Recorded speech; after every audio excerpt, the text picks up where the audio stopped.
Hey everybody, Sean Sewell with the Engearment.com podcast. Very excited to have a Colorado friend, Jeremy Anton Anderson, on the podcast.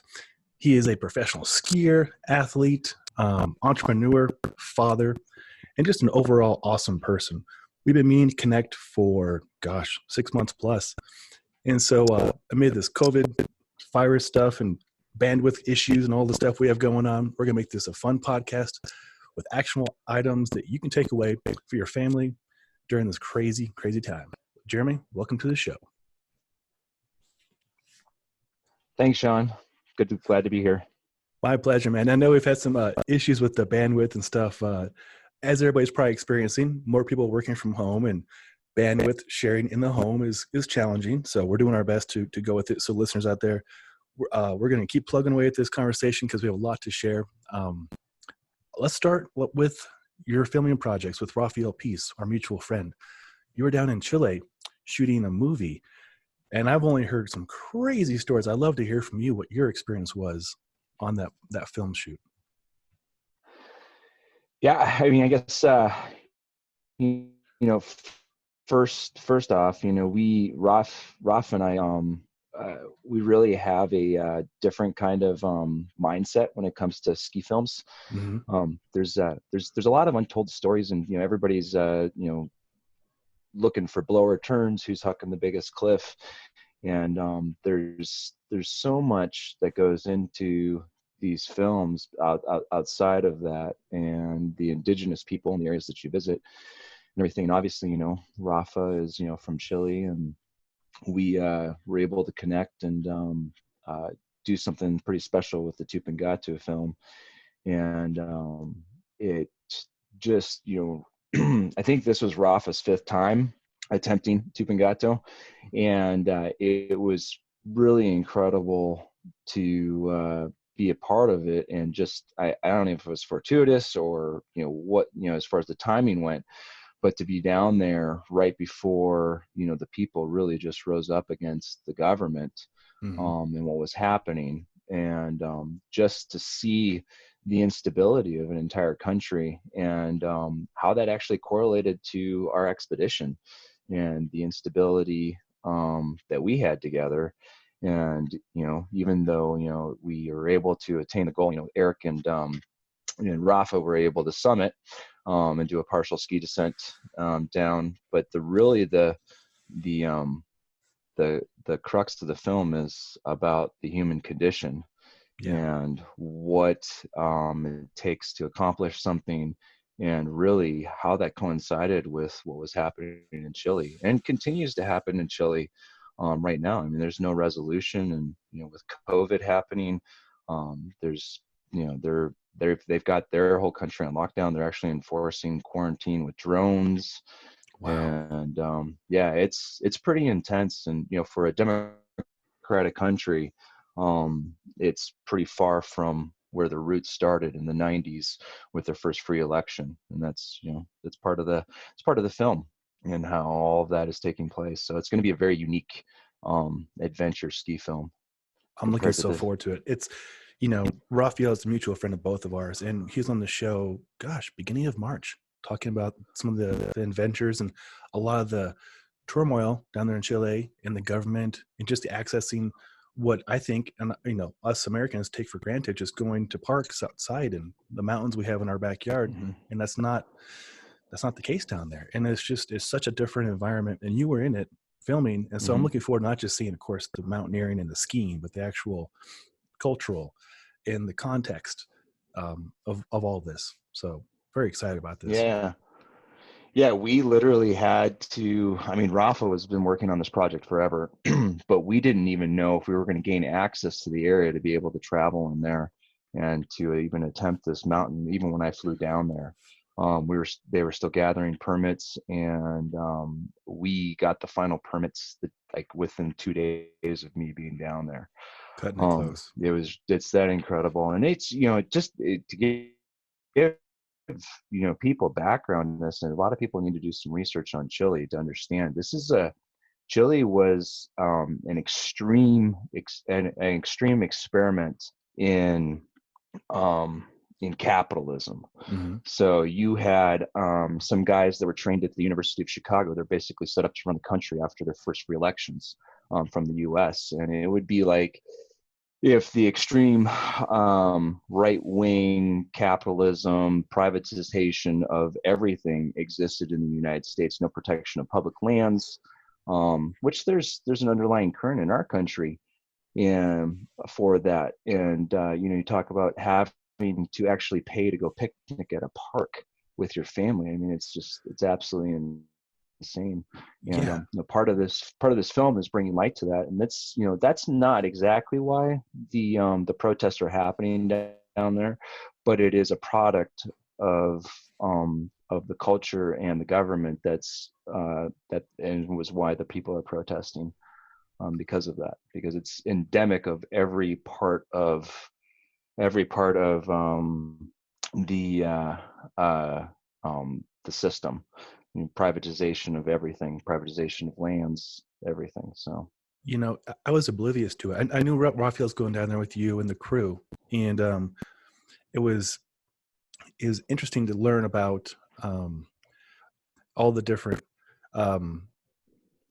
just, I don't know what the right word is, restraints, that were down there in Chile. I had no idea. I just figured it was a modern country with Santiago and like big cities, and you don't hear about it very much up here, right? So the first 5 minutes of Raphael just talking about that over our brunch we're having, I was like, I can't even comprehend this. Most of us can't comprehend how restricted it is down there, and then on top of that, the COVID, like you mentioned, and the quarantining, the drones and stuff like that. Crazy times we're in, man. Crazy. Yeah. I think you saw him that day actually too. He went from my house to your house. Yeah. He stopped. Yeah, he stopped by my place afterwards, and we hung out for a little bit, and we're catching up before he headed back to Montana. I mean, before he headed back to Chile, actually. Yeah, it's like Montana down to Chile. Yeah, yeah. Uh-huh. Did he tell you about that crazy plane trip he had on from Montana to here? Yeah. Uh-huh. He said people were passing gas because they were so nervous. Fear farting. Yeah, fear farting. Yeah, it was quite the story. Yeah. It's a very much a Raphael story. He lives on the edge. But well, God. Okay, so that's coming out. All things hopefully moving forward in the fall of 2020. Is that right? Yeah, I mean, with COVID, with the COVID crisis and everything, there's been a little bit of a delay, but it looks like the full release is going to be in fall and should have a trailer out for everybody here in the next couple of weeks is what we've been hoping for. Oh, so. Wonderful. Good stuff. And you can also follow Raphael on Instagram. He's a hilarious guy to follow. Saying it lightly. Yeah, definitely a character. Yeah. Well, speaking about you, you're a professional skier. You're on the Weston team. Is that right? I'm on the Weston team. Yeah, and been skiing since I could probably before I could tie my shoes. Wow. So that's a long time. I grew up in. Yeah, it's a long time. I grew up in Michigan, and people don't always think of Michigan as the bastion of ski, but it has the second most ski resorts in the country. It does? And that's incredible. It does, yeah. And actually, it is. It's pretty incredible. And up where I grew up in the Upper Peninsula, like one of the big sports up there is ski jumping. And I had quite a few friends that ended up in the Olympics for ski jumping, and we had mountains that it's not like the 3,000 to 4,000 foot vert we have out here, but we had 1,000-foot vert drops back there, so plenty of room to train. And in Ishpeming there's the Olympic Training Center, and so there's a lot of advent for development of ski athletes and alpine athletes. I would never have guessed. That's incredible. Crazy. we get pitched pretty often from companies for snowboard and ski reviews, and they're from Michigan, and I'm like, Michigan, really? Because I grew up in Nebraska, and we had one ski resort, and I wouldn't even call it that. It was basically a trash hump with like a old Chevy, like a rope tow, And so we scotch there were jeans. Those there too. Yeah, I bet. Yeah, it really makes us appreciate what we have here in Colorado and other places. Oh, that's hilarious. Yeah. Well, wow. So you've been at it for a very long time. That's really cool. I have been at it for a very long time, and try to ski year round, and get 100+ days a year on the sticks, and that's so cool. Just out, and and life, what I tried to do when I was younger and what I try to do now and being an older athlete are two entirely different things, but definitely still enjoy, kind of the specialty. I mean, Pat Gephardt, Rafa and I kind of have our type of style that we do together. And I have another guy I ride with quite a bit, Pat Gephardt, who's on the Weston team Oh, Pat's a too. great guy. And he's a Like Pat a split lot. boarder. Mm-hmm. It's amazing. Yeah. And over the last few years, we've been kind of marking all the moderate grade alpine climbs that are typically just actual climbs, like, in the M4, WI3, WI2. And we've been soloing those and then skiing down them. Wow. So that's kind That's a of been whole our nother level. MO over the last few years. Yeah. That's incredible, Jeremy. I mean, Not the I was going to say, like, I'm terra firma. I like to be on the snow, on the ground, set up a tent if I need to, ride those split boards right there, no ropes, like just on the ground. So you're on the whole nother level, you and Pat and people like that. What brought you into that? Like, what got you excited about getting out the ropes and mountaineering? I think it was kind of so I moved out here in '94 and was up in Alaska, skied the Meshner Couloir shortly after that, and just really started, ticking some stuff off in Alaska, and really got into technical climbing at the same time, ice climbing, and it's just been a real passion throughout the years, doing, some larger alpine routes, and, obviously skiing's always been a passion too. And so just the convergence of all those skill sets and bringing them together has been a lot of fun to use at the same time. And, I like covering a lot of ground, usually like to get quite a few hours. And I mean, I guess what I'm trying to say is I like to get back and do business and spend time with my kids. So I like to cover a lot of ground quickly. Yes, I like And that. so get up early in the morning, go hammer something out, and come back and be in the afternoon and start working on business. And, there's days where I'll actually pick the kids up from school in full ski garb, much to the dismay of the teachers as I walk through the halls. They're jealous. and all the parents that show up in their suits and their office attire, and grab the kids and go home and do a little work and hang out with the kids for the rest of the evening. So that's fantastic, Jeremy. And you're showing your kids that you don't have to follow a typical path, right? And we were talking about that before the show. I worked in a law firm, a corporate stable job, and I left that to do the outdoor recreation and fitness and all the fun things I think people like you and I enjoy. And we want to do it because we enjoy it. It makes us happy. We're better people for it, for our families, for our friends, for our businesses. So I totally appreciate that about getting in those like bursts of awesomeness and then get back to work or to the family. So there's a few things with that. One is I actually feel like I have more to give my kids because I create more of that flow state mindset. It calms my spirit down, feeds my soul, and then I'm able to show more love and affection and empathy to my children. And then also I have a huge passion because I just see so many people talk about this COVID thing being the zombie apocalypse, but I think the zombie apocalypse was happening much more before that, with the way that people just pound their coffee in the morning, get in their cars, and they probably don't even remember the turns they made on the way to the office or on the way home that night, and then they go turn on the TV and drone out for a few hours to a couple of beers. And I really want to show my kids a different way of life to live, and that there's a lot of other options out there if they're creative and they put the effort forth. That's so awesome. And hats off to you for doing that. And you're really good about sharing it and engaging on social media with people and being inspirational for your kids, for other people. I mean, I suggest everybody go follow you on Instagram, and you're doing good stuff. It's inspiring. Oh, thanks. Appreciate that. Yeah. It's cool to see. I just like to have fun and share it. So hear that. Like you. It's funny because I shoot a lot of content just because I want to share what I'm doing with people who can't do it. I have family in Texas. They don't get to ski and go camping with dogs. And I have friends that are disabled. They don't get to do stuff you and I get to do. So I like to shoot content and try and put them in that situation. Like, hey, live vicariously on the ski turn or on this rafting thing, whatever it is, right? Just to get them out of whatever negative mindset they're in. And it's hard for me to not put up more because I've got so much stuff I've shot, and So yeah, like you, I like to show what you can do, not like to brag Mhm. about what I'm doing, but like what a person can do. Yeah. And Hmm. yeah, hopefully people see it that way for both of us. Yeah. And I think they do. Yeah. I think, I think one of the things, I definitely know from your feed and, from a lot of the guys that I hang out with is even if, there was no Instagram, there was no Facebook. And I mean, obviously when I, started this in the 90s, there was none of, there's none Yeah. of that.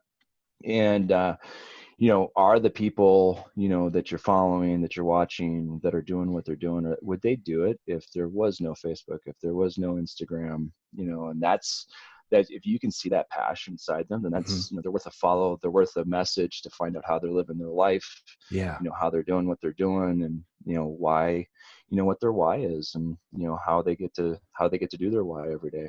Oh, I dig that. I'm all about the why. A person comes to me Yeah. for fitness, I'm like, they're like, they want this. I'm like, but why do you want that? Or for Hmm. business, like, that's great, but why? The why Yeah. is what's going to drive you with no matter what. When things are up or down, the why is going to get you Hmm. through. Yeah. And yeah, I I want think a you're, big chest so I can like get girls or so I can crush beer cans on my forehead. Nobody's yeah, going to say that. But you got to, so sometimes you have to ask like multiple questions to drill down you're right. to get to like really the core. Yep. Mm-hmm. That's Of what true. they're really trying to do. Yeah. I dig that. But I know you're really big into fitness too. I appreciate you seeing that. I saw a picture on your Instagram of you. I know the kettlebell very well. 32 kilo kettlebell right there. I'm a Hmm. kettlebell man myself. I love seeing that in action. And Yeah. so, what is your fitness and health routine? What do you do for yourself? Oh, boy, it's kind of all over the place. Yeah. And I guess I'm kind of, I think I have different answers to this all the time. And so I think the best answer is I'm constantly searching, tweaking things and doing things differently Hmm. because there's a baseline that I try to attain. And the baseline is, the baseline achievements is what I would say is kind of my litmus test is like, how fast can I run up James Peak and run down James Peak? That's, how are my legs feeling? What's my recovery time after I do that run? Hmm. And so I have some key markers that I'll do along the way. And if I feel like, oh, I'm not where I want to be on that, so I'm not going to be able to accomplish certain things in the summer that I want to do, then I'll adjust my routine. But as far as baseline goes, so that when you're talking about that kettlebell routine, I have a Hmm. friend, Matt Lloyd, who owns Mountain Strong. Oh yeah, It's a good facility. CrossFit climbing gym. And he always ropes me into these crazy wads. I mean, the guy's nuts. He's got a new book coming out that's going to be pretty sweet. That Oh nice. I he's want to check it got some out. just absolutely insane workouts. But that day we did, so we did 50, 40, 20, 10 reps, and it was with the 32 kilo full, American swings, and then Hmm. we did 20-pound wall ball, 50, 40, 20 tens in there. It's a lot of volume. And I Yeah. think we did, yeah, and I had a trouble walking a couple of days after that. I bet. Yeah, that's a It lot. was brutal. Yeah. It was brutal. So we'll do crazy stuff like that. But like as far as my core fitness goes, I'm actually pretty really leg intensive. Okay. I don't do a ton of arm workouts. I mean, you can see the fingerboard up here Yep. in Yep. the corner. That's mostly what I'm doing is I'm on my fingerboard, or I've got like the furnace industry tools that I'll hang off of and do pull-ups for my ice tools. But with as far as the legs go, I do a pyramid.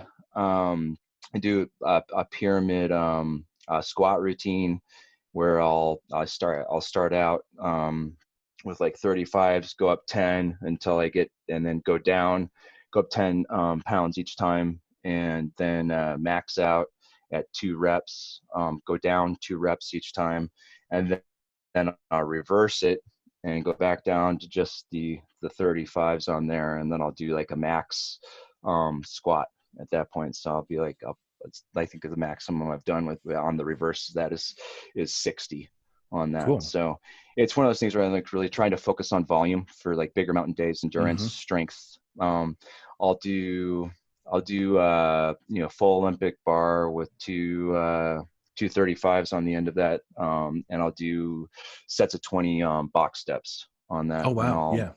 I'll try to I'll get to 100 reps on that. Just work it through like that, and I'll do that on the same day that I'm doing my squat routine. So just a lot of stuff that's geared towards just skinning in the mountains, long Yes, alpine climbing days, that type of thing. So that's uh, great.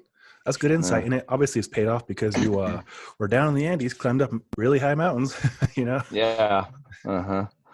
Yeah, it keeps me. I mean, I'll be 45 this year, and I'm running around with Rafa, who's like, what is he, 23 now? Jesus, 23 and yeah, it's fucking freaking crazy.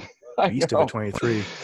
He's a beast. We're like we're down there. Okay, here's like, and we're me and this Finnish guy, we're just like doing Jonas. We're doing Z's on the way up, and Rock cussing and cursing, and he's just like, and he just gets pissed off, and the next thing you know, he's going straight up this freaking 35-degree slope, skinning it, and we're like, what the fuck is he doing, man? What kind of skins is he we're not rocking even there? gonna attempt that. We'll just let him go. Yeah, I don't know, man. Maybe those split boarders, they get more traction than us skiers. I don't know. It's I don't know. fucking We got crazy. wide boards, It's like, but he's got some good skins and strong legs. yeah. That's hilarious. I was, yeah. Anymore, I just let him go. I'm just like, all right, I'll see you in a little while. It's so true. That's the best way to handle Raphael because he'll come at you real hot, passionate, I should say. And you're like, just go on the tangent, Raphael. I got your back. I helped out a bit on your trip. I don't know if you noticed. You guys were up there, and I get a text through his Garmin InReach. Hey, Sean, can you get the wind speed, air temperature for the certain times at this elevation? And I was like, fuck yeah, man, I can do that. Just plug it in, send it back to you guys. So hopefully that was the day that him and Eric went up and did that. But yeah, he's determined. I like that. Determined is probably the right word for Raphael. Yeah. And I think what's interesting is a lot of people look at that and will be like, oh, he's reckless, he's unhinged, and he's dangerous, and but I think I don't know anybody that gets shit done in the mountains, like big shit done in the mountains, that Mm-hmm. isn't a little reckless, isn't a little unhinged. And those Yeah. are the guys that I want to be around, Mm-hmm. because something's going to happen. Yeah. You're gonna at least you're not gonna just get to base camp and all of a sudden be like, oh, let's fold this, it doesn't look right, oh, the wind's too high, or this. You're gonna try to get some shit done, and Mm-hmm. you got to have that edge to make things happen. Absolutely. That's well said. Personally, I find myself in a unique position because I help run this backcountry ski group, and it's like just shy of 8,000 people right now, right? So every day I check in with the other admins, Garrett and Austin and Alex and Kimberly, to see how we want to lead that group, because we're trying to think about the greater good, right? Not about our own personal objectives, because I like to associate with crazy people and get crazy shit done, but you can't lead that way, right? I have to lead. We're going to do moderate. We're going to stay home. CIC, stop reporting. You should not be up there, just trying to, for the greater good, because a lot of people are really green, really fresh to this backcountry skiing and snowboarding. So we're trying to do best practices, like here's your area, courses. Here's Justin's doing it. Other guiding companies are doing it. You do your companion rescue. We're going to meet in Loveland, do a beacon bash. We're going to practice with beacons and have hot dogs. Get the community involved. But the flip side is a lot of us, like you, want to get pretty frisky, go do some crazy shit. So I try to moderate that, how I present it.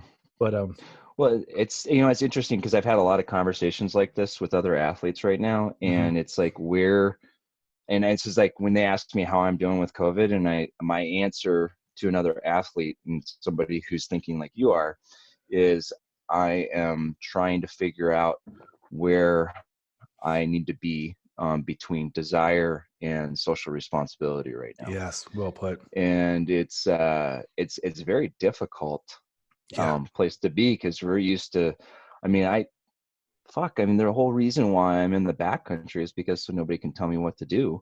I want to go. Obviously that's where the lines are, but even at there's lines at ski resorts that I like to ski too. But a lot of times, they're not open. They get to tell you when you can go ski them, and then there's a line of 30 people at the top of it when it opens, and It's like, that's not the way, that's not the reason why I moved to Colorado and why I started skiing the lines I ski. Yeah. So, I've sought out a different thing, and, you spend 20 years doing something like this and not listening to people telling Mm-hmm. you when you can't do things. And now, with the advent of all of the equipment, the how much safer the backcountry has become with all the Gozex machines out on Berthoud Pass and Yeah. everything. People even, people, I think, look at me or look at Rafa or maybe you, and they're like, oh, you've got a high risk aversion. Like, no, I know what the risk is and I know how to mitigate it, in a Mm-hmm. lot of ways. And I have no problem turning around. There's a huge difference between me being in the backcountry, you being in the backcountry, Mm-hmm. Rafa Pat being in the backcountry, Justin being in the backcountry, and somebody who just started doing this a year ago and isn't even aware of any of the risks that they're facing. Right. Well put. And that's where the social responsibility comes in from me. And I have to throttle some of my desire, and Mm-hmm. maybe I still go out, but I don't tell people where I went. Smart. Yeah, we you had this know discussion. That's, Exactly. which It, is what I did yesterday. you're right. So, like, let people figure it out from the scenery. No, I respect that. It's funny because a lot of places I go, they 4 or 5 years ago they weren't that common, but now they are, probably because I post a lot about where I go. And the last time I was up with my friend Wade, who's also a Weston ambassador. He's a great guy. We went up and we were doing our best. We did a social distancing. And we're at Berthoud. And it's Friday. We got there early, probably 6:30. We got to our perfect trees, which is a really fun, moderate zone, given the conditions were considerable. And I've never seen more people in my life at that area.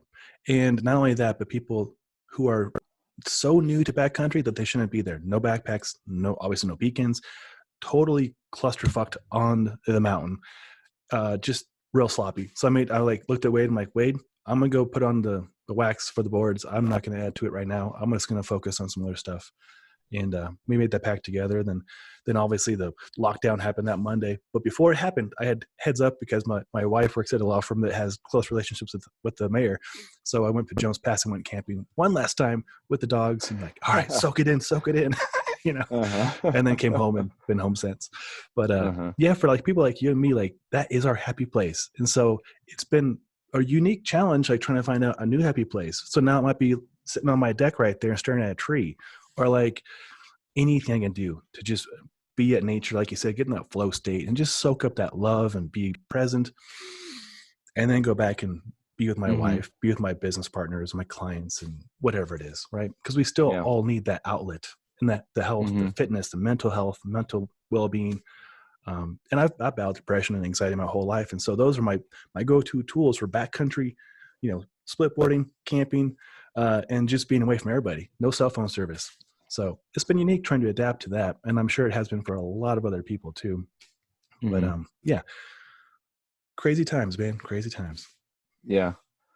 Yeah. I think Gary posted a picture yesterday of Loveland Pass being closed to parking now and Oh, good. everything as Yeah. well. So, yeah, I mean, I think it's, in the best advice that I could have somebody who's like just starting out is, if you haven't been there before, don't go there now.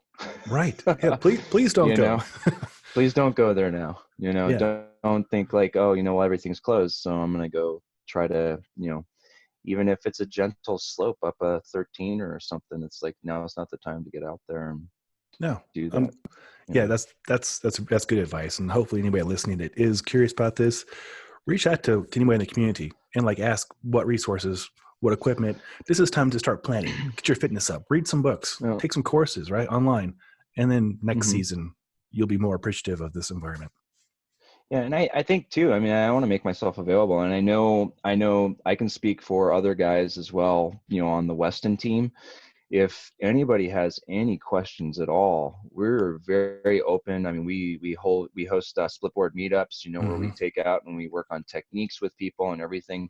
And if anybody's looking for beta or just a general question, hey, should I go try this right now?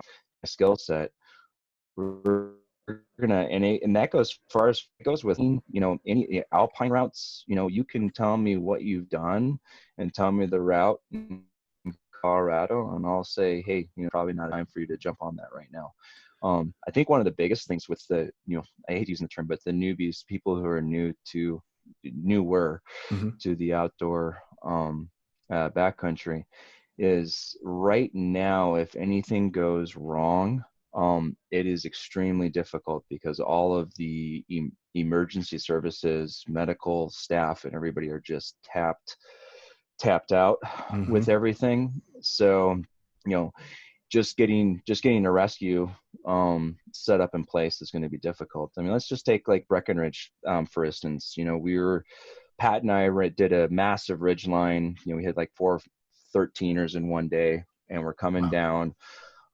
Lady pulls her hamstring, end up carrying her down. We get Rocky Mountain Rescue up there.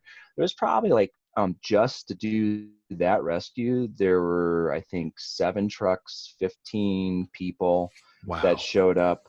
And so that's an incredible amount of resources. And you got to think, if those people are already like, doing home visitations or having to run ambulances around town, pick people up, transfer them to the hospitals, they're running hospitals in double shifts. Right now, you get into a simple accident like pulling your hamstring, don't know how to get yourself out of there, whatever, you're going to tax a community like Breckenridge like that. I mean, it's just, they'll be overwhelmed just with your little hamstring injury. So that's why I think that's one of the main reasons why these smaller communities are like, hey, please just, stay away right now. So No, that's a very good point. And from what I understand, the Summit County and the mountain communities have a higher, I want to say, higher COVID rate right now. The first person in Colorado came from Summit County, right? He was skiing, and like, it's crazy. So like, I think like Eagle County was like ground zero. Yeah. Yeah. Yeah. Well, and I mean, like, we're, like me and all of my guys, we're dying to get out there too and beyond. I'd love to go dry tool and Vail and start working on some skills for stuff. I mean, I don't know how many people, we had, we potentially had trips on the Pika Glacier. We were talking about, a ski project in the Denali, in Denali National Park too, for this, spring. And, it's, if you think like, just your weekend has gotten screwed up and your plans, think about like, some of the bigger athletes and some of the plans they had, film crews set up and everything that they're going out and doing. This is not just an isolated. I think the big thing is like a lot of people are focused on, oh, this is affecting me. Mm-hmm. This is affecting everyone, every walk of life. Yes. It's just, there's not a single person in the world that's not affected by this right now, which is really crazy to think about. It is crazy. And I think it's also in some ways good. And hear me out. It doesn't sound, I'm trying to be morbid about it, but I think it's nice for all of us to have a suffering together, right? To kind of bring us all together. Like to your point, 2 weeks ago in Denver, they closed down everything, right? And I run 3 gyms, 3 fitness businesses, and it's all in person, right? And I do have online stuff and online courses and, stuff like that. But in one day to lose 3 jobs, I was like, whoa. So, I had a little pity party for myself. I'm like, oh, poor me, this sucks. And then I realized those poor people, that's like 80 people that need health and fitness services. What can we do to serve them? So I woke up the next morning, got the camera going, start filming some stuff, send it out to them, check in with them. Hey, how are you? Crazy times. I know you had electric surgery you were going to do that got postponed for 2 months. Let's talk about that. How's the dogs doing? How are your kids doing? Like, just connecting with people, right? Because that's what I've learned the last few weeks is I've never felt closer to more people, although physically distanced, than I have in the last 2 weeks. It's been kind of beautiful. Mm-hmm. Yeah. It's really interesting. So my my primary source of income that I have is from a property management company that I own, and I live I live by City Park in Denver, and I'm constantly running and walking around this area. And the mood of the city is definitely taxed right now. Mm-hmm. People are pretty tapped out in certain areas, and there's no, I'm not paying rent signs and stuff around. And I have a business partner, and we called all of our tenants, and we just chose to, rather than be, you know, like, are you going to be able to pay rent this month? We chose to say, hey, you know, where are you at? Are you working? Do you have food? Do you, you know, just kind of, you know, take their temperature call, Mm-hmm. and then and not even ask about rent. And if they brought it up, then they brought it up. And then we went back and talked to our owners that we represent and asked them what their plan is, and, you know, how they wanted to handle this situation. And it's incredible how people reacted to those empathy calls, and how we were able to collect rent and not make it a combative situation, even though that's where it's really at in the rest of the city. That's so awesome. You know, whether it's, you know, a business owner who's a and I think that's what you're saying too, is opportunity. I mean, business doesn't stop. You know, the world doesn't stop because of this, but we are stopping.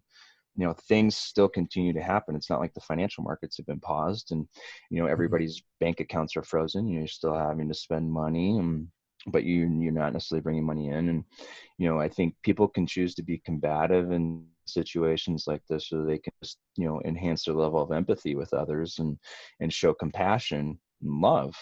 And you know, that's what you're doing with your business. That's what we're trying to do with our business. And I think if we can actually, when this clears up, continue that in this world, it'll be a much better place. But I don't know if that's going to happen. I It's sure going to hope be it really does. interesting to see how people react. Yeah.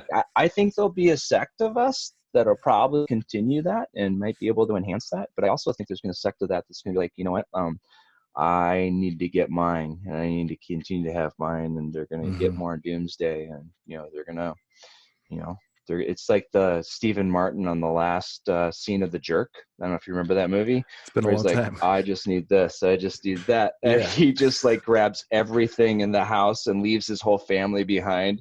And he just walks out with this armful of stuff on his own. And yeah, I mean, that's not the way I want to live my life. And that's not the type of people that I want to have around me. But I think, you know, there could be a dichotomy that comes out of this situation. Yeah, You know? definitely understand that for sure. And I do hope that most people, hopefully a lot of people, take away from this, like, appreciating the little things more, not being so entitled. Don't be so greedy, and just show a little more empathy and compassion, because we're all in the same planet together, trying to do the best we can and provide services that are valuable to other people. And I really hope that's the way it goes. But, you know, like you said, it might not. People might forget real quick, like, oh, remember that COVID thing lasted for 3 months? Yeah, blah, whatever. But it could be a great opportunity to grow. Let's hope so for sure, man. Yeah. Well, that's cool that you reached out to check on the people, like you said, a temperature call, and just to see, not to extract anything, but just to connect with them. And that's beautiful. Thanks. Hopefully their businesses do that too. That'd be key. So, yeah, so a lot of your projects are tabled right now, and I understand that. And, you know, doing gear reviews, we had all kinds of projects with like North Face and Patagonia and all these companies, and then they're all got put on hold. Obviously, Patagonia, always being awesome, was the first to shut down their stuff. Like, we're not going to be open indefinitely. You know, we're going to table those projects. And then Cordini, which I know Raphael's working on making some gloves, and like, hey, you know, we're going to send you a bunch of stuff to go test for your riders, but we can't get in our warehouse now. You know, so there's a lot of that kind of stuff going on, right? Like, and we're all just doing our best to make the most of the situation and serve our customers and clients and students and stuff. But what's it like having kids around a little bit more right now? Is that pretty entertaining? It's entertaining. You know, I've been a huge proponent of technology for my kids. And I mean, I you know, I think in the community of people that have children, there's a huge split with, you know, when do I give my kids technology and when don't I, you know, how long do I wait? And I've always been like, right away, let's teach them how to use it. It's the same thing as having an encyclopedia on the wall and a hammer in your drawer, right? Yeah. If I'll hand my kid a hammer, but I'm going to supervise them. I'm going to teach them how to use it, right? But I'm not going to give it to a 2-year-old and be like, hey, go have fun with this. Yeah. It's just not going to work, right? So with my older two, it's my 11 and my 10-year-old, it's worked out pretty well. They've had Chromebooks for a little while, and the schools are checking them out for families that don't have them. But I still am a little bit of a tech support, and the first day of distance learn, which was initiated this last Monday, was a little difficult. But the challenge is the 6-year-old, because he needs constant supervision with stuff, and it's a little challenging. But I think it's all going to work out in the end, and it's an opportunity to spend more time with them, and that's the way I have to look at it. But at the same time, the rest of the world doesn't stop. I don't have a corporate job, and so I don't have a paycheck coming in and deferment responsibilities. The responsibilities that I have since being a business owner continue to go every day. And, obviously being an athlete, I don't want to have the quarantine 15 that everybody's talking about gaining right now. Yeah. I don't think you're gonna have that problem. Yeah. So I'm still, yeah, probably not.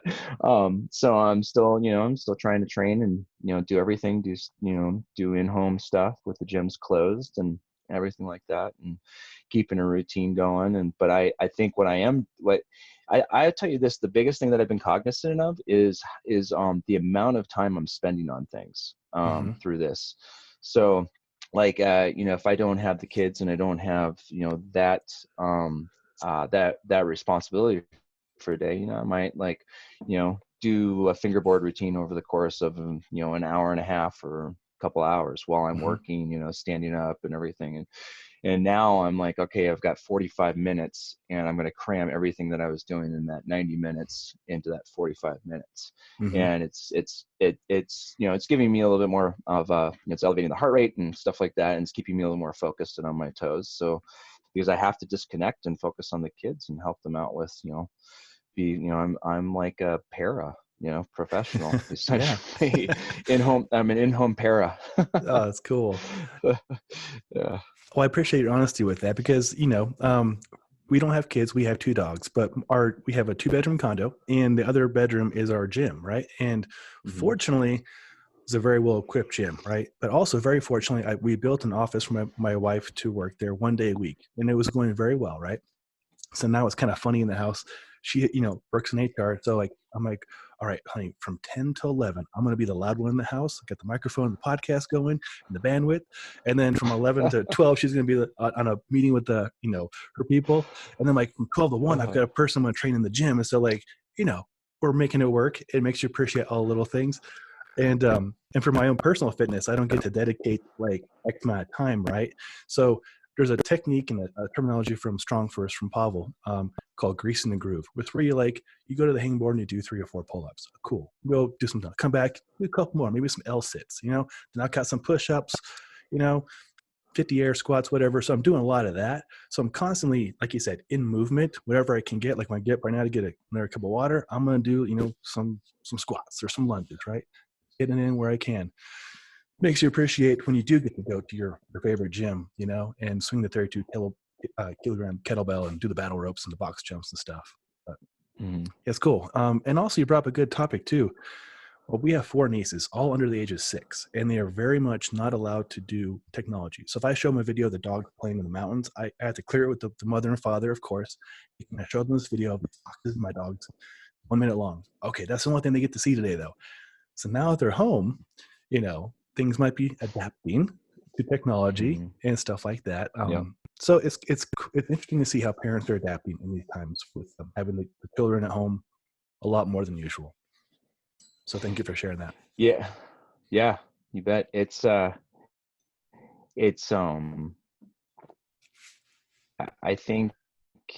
I think everybody, it's as much as people say things aren't situational and situations aren't, and decisions aren't situational, they absolutely are. It's one of those things where you're constantly evolving, and the situation is changing on a day-to-day basis. It's absolutely crazy. So you have to evolve and be flexible. You can't be hard and fast with rules. That's right. There's another term, Yeah. anti-fragile, right? You can bend, right, and get stuff done. If you're just Yeah. too strong and rigid, snap and break. But that's really great stuff. I appreciate your insights on what it's like to adapt as a family person with the kids, adapt your fitness, adapt your professional athletic endeavors, adapting your personal businesses. Like, we're both entrepreneurs. And so it made a lot of sense to me, and it made me very happy and proud of you that you adapted so quickly and reached out empathetically to your customers just to figure out where they are at, get a pulse on it. That's great advice for any kind of business owner. Is there anything else you want to get off your chest or talk about next few moments before I have to hop off and let my wife take over the loudness in the house? No, I think I'd love to do this again with you sometime. I'd love to as well. Blast, and we got to get out and shred when this whole thing ends, and I'm looking forward to that. Go do a big day in the hills, and count me in for that, Jeremy. Maybe even get you in on a technical line. I'll give it a shot. I've got a lot of friends that are trying to get me elevated. I might have to do it. And I know, I think you and I would have been at the Front Range Splitboard Festival this weekend, so it's kind of crazy to think we're not. It is. It's really incredible. That thing had so much momentum, and huge. It was I ended up getting canceled. Yeah. And what's crazy is it's snowing out there right now. So. I know. That makes us appreciate it even more when we get up there.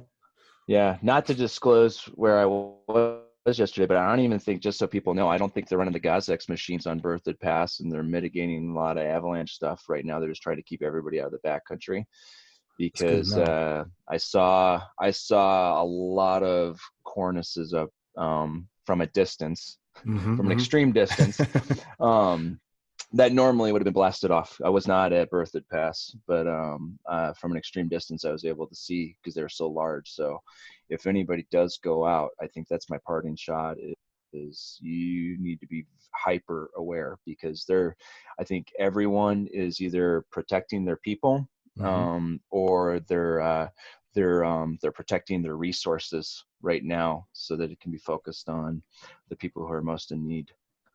That's great advice. I appreciate the insight, and the listeners do as well. Well, Jeremy, we're going to do it again. Much love to you and your family, and thank you for your time, and thank you for being an inspiring, badass person. Thanks, Sean. Look forward to the next time. Me too, sir. All right. And all you listeners out there, thanks for checking out the Engearment.com podcast, and all my love to you and your families as well during this crazy, crazy time. Take care.